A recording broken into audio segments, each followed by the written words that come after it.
और आप हैं हमारे शत्रुघ्न प्रजापति जी। शत्रुघ्न प्रजापति जी आपकी ओर से भी ये 51 पुष्पोद्राएं प्रदान की जा रही है। बहुत बहुत धन्यवाद, बहुत बहुत साधुवाद। राम जी के बैठने का प्रभाव है भाई, वाह बहुत सुंदर। आइए जरा अब ईमानदारी से बताओ, हमें भूख लगेगी तो भोजन खाना पड़ेगा कि नहीं खाना पड़ेगा? जितने लोग बैठे बताओ। नहीं न खाए हो, अब भगवान के भरोसे हो, खुदा खवा दे। देखो कितना बिल्कुल धरातल पर इसको तौलिए। कर्मणा जायते जंतु कर्मणैव विलीयते। अगर किसी की श्रद्धा पर चोट हो रही है तो हमारा धर्म कहता है कि हमें कर्म का विरोध कर देना चाहिए। और आप हैं हमारे बड़े भाई आदरणीय श्री हरि माधव जी मिश्र, जिला संवाददाता 100 न्यूज हमीरपुर। आपकी ओर से भी ये 51 पुष्पोद्राएं प्रदान की जा रही है। बड़े भाई को बहुत बहुत धन्यवाद।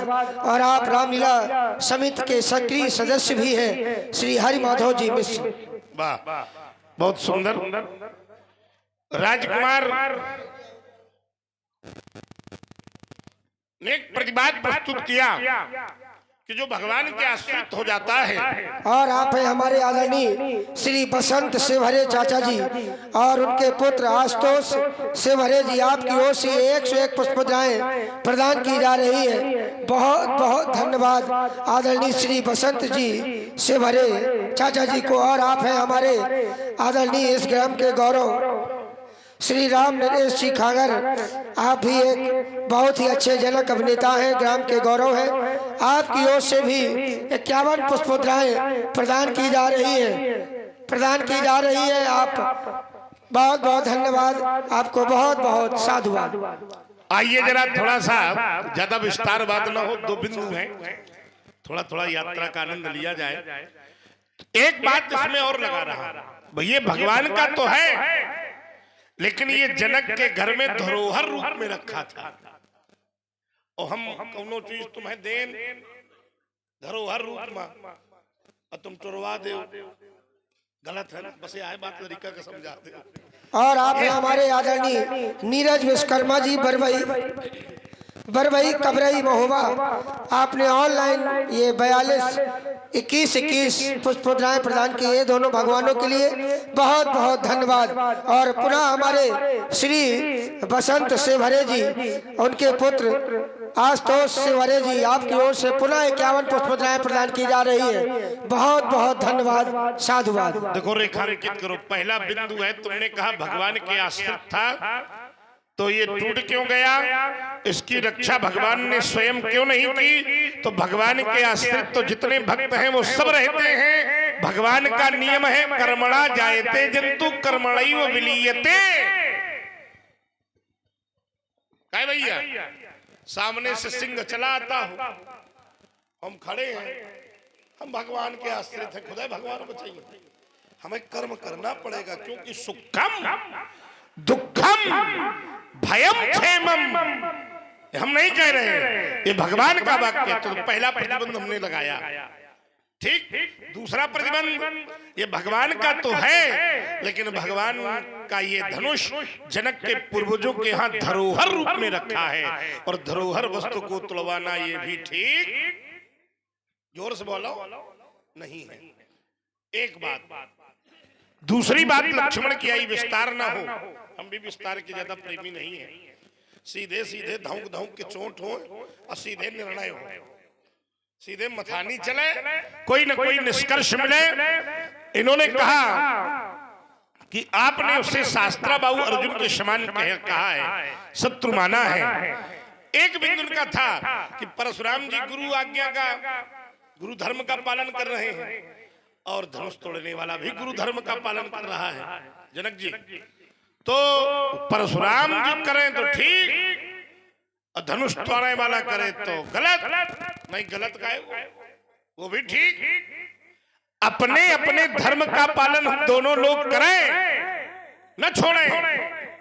तो जब धनुष तोड़ने वाला उस धर्म का पालन कर रहा है तो तुम्हारे लिए ठीक, तो तुम फिर हमारा विरोध क्यों कर रहे हो? नियम तो तुम वही बता रहे हो, हम भी तो अपने धर्म का ही पालन कर रहे हैं। भाई एक का तुम माने हो, दूसरे का नकारे हो। अगर तुम ये प्रश्न हमसे पूछ रहे हो तो यही पलट के हम तुमसे पूछ रहे हैं कि अगर वो अपने गुरु धर्म का पालन कर रहा है तो वो ठीक है, तो हम भी तो अपने गुरु धर्म का पालन कर रहे हैं, ये गलत कैसे?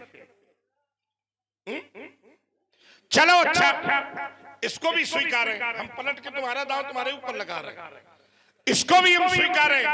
तो बेटा कभी कभी शास्त्रों में तो ऐसा भी हुआ है कि दो भगवान आमने सामने खड़े हो गए अपने अपने धर्म के पालन के लिए, और मैं सबका ध्यान महापुराण की ओर लिए चल रहा हूं। एक बार भगवान नारायण और शंकर जी दोनों आमने सामने खड़े हुए, अपना अपना धर्म लिए।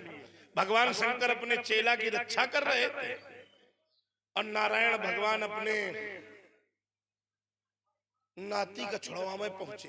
क्या नीचे उतर जाओगे? नीचे नहीं उतरेंगे, गड़बड़ न करो। देखो ये बड़ा बढ़ाया, बीच में बोला कि नहीं बोला? नीचे उतर जाओगे। इसके बीच में हम बोले थे, अब समझ में आ रहा है कि एक आफत ही कहूं, गड़बड़े तो चिंता न करो बेटा। अरे अरे रस रस बरस रहे थे, तुम क्या जानो इस बात को, तो हम देखे तुम कितना नीचे जा रहे हो। अच्छा बताओ, हम कोई अनैतिक बात कर रहे हैं क्या?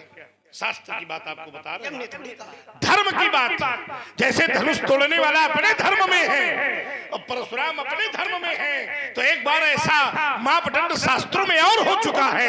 एक बार नारायण और भगवान शंकर दोनों अपने धर्म पर खड़े थे और दोनों ने अपने धर्म को नहीं छोड़ा था। तो तुम चिंता न करो, धनुष तोड़ने वाला अपना धर्म न छोड़े और हम अपन धर्म न छोड़न, जौन होगा सो देखा जाएगा और निपटा जाएगा। क्यों भाई? जब पूर्वोत्तर प्रक्रियाओं में ये कार्य हो चुका है, और ऐसा नहीं, दोनों ने अपने धर्म को निभाने के लिए भीषण युद्ध किया। आगे अगर चर्चा तुम इस विषय पे करोगे तो हम आपको यात्रा कराएंगे बेटे। और आप हैं हमारे आदरणीय श्री बउआ जी मिश्रा, बउआ जी मिश्रा, और आप बड़ी सुंदर एडिटिंग रिमिक्सर, आप ग्राम भरखरी के ही गौरव हैं हमारे हरि शरण मिश्र उर्फ बउआ जी मिश्रा। आपकी ओर से 51 पुष्पमालाएं प्रदान की जा रही है, बहुत बहुत धन्यवाद ऑनलाइन। और आप हैं हमारे चाचा जी आदरणीय श्री उमाकांत जी द्विवेदी, आदरणीय श्री उमाकांत जी द्विवेदी, आपकी ओर से भी ये 51 पुष्पमालाएं। और आप हैं हमारे आदरणीय श्री बड़े भैया बबलू पंडित द्विवेदी जी, बबलू पंडित द्विवेदी जी, आपकी ओर से भी ये 51 पुष्पमालाएं प्रदान की जा रही है, बहुत बहुत धन्यवाद। आइए मैं बिल्कुल एक वाक्य में इसको पूर्ण करके अपनी वार्ता रोकूंगा। लक्ष्मण ने कहा वो अपने धर्म का पालन कर रहा है, और धनुष तोड़ने वाला भी अपने धर्म का, परशुराम जी भी अपने धर्म का, तो दोनों अपने धर्म का पालन करें। जेखी भुजा मध्यम हुई वो स्वयं समझेगा। तुम चिंता क्यों कर रहे हो? जब नारायण और भगवान शंकर का अपने धर्म पालन में युद्ध हो सकता है, तो क्या आज परशुराम का और धनुष तोड़ने वाले का आमना सामना नहीं हो सकता? बोलो भाई, बताओ लड़का को। है राजा के छोकरे, इधर देख, इधर बोलत तो ही न समारी, धनु ही सम त्रिपुरार धनु वेदित सकल संसार। है राजा के छोकरे, संभाल कर बोल, क्योंकि मृत्यु तेरे सर पर खड़ी है। मृत्यु तेरे सर पर खड़ी है, इसलिए बोलत तो ही न संहारी, धनु ही सम त्रिपुरार धनु वेदित सकल संसार। पहली बार ऐसी मृत्यु देखी हमने, गौर शरीर साकार रूप में तेरी मृत्यु खड़ी है। अद्भुत मृत्यु है, अपने आप को मृत्यु करे। तुम्हारी मृत्यु भाई, तो हमारी मृत्यु आप है, तो मृत्यु इतनी सुंदर होती है, हमको पहली बार। अरे मृत्यु भी सुंदर होती है। चलो इस बिंदु को थोड़ा सा रेखांकित कर लिया जाए। एक क्षण, तुमने कहा मृत्यु भी इतनी सुंदर, तुमने ऐसा वाक्य बोल दिया। अब अपने क्रम में हम इसे बोलते हैं, मृत्यु सुंदर होती है कि नहीं होती? अरे हमने आपको देखकर। अच्छा अच्छा, चलो कोई बात नहीं।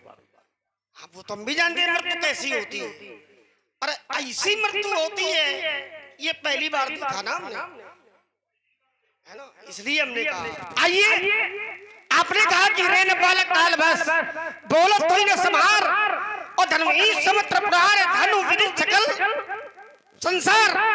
अरे राजा के लड़के तू काल के वशीभूत है। एक बात आपको बता दूं, पहली बात तो हम काल के वशीभूत नहीं हो सकते। क्यों?